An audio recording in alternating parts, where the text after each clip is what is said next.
तिल बहबा ई वाला प्रथा हटेलिए। बच्चा के तिल बह पड़ते, बच्चा के तिल हम बहलिए।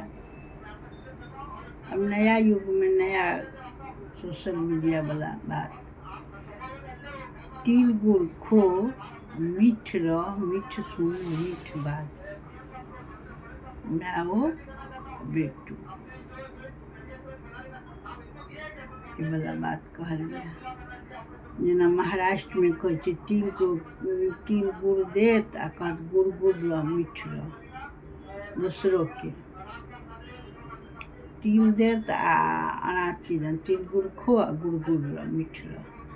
तहिना अब सब जगह कहियो बहबे नहीं, बच्चा बह के संग उगता जाइ मैं कहे बहला से नहीं कहियो तिल खो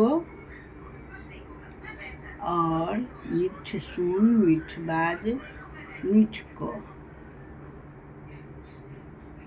अब जना मोबाइल के जुग आबि गेलिए, तहिना हर चीज के जुग अब किछ बेहतरीन बनबियो 2026। जय मिथिला जय मैथिली।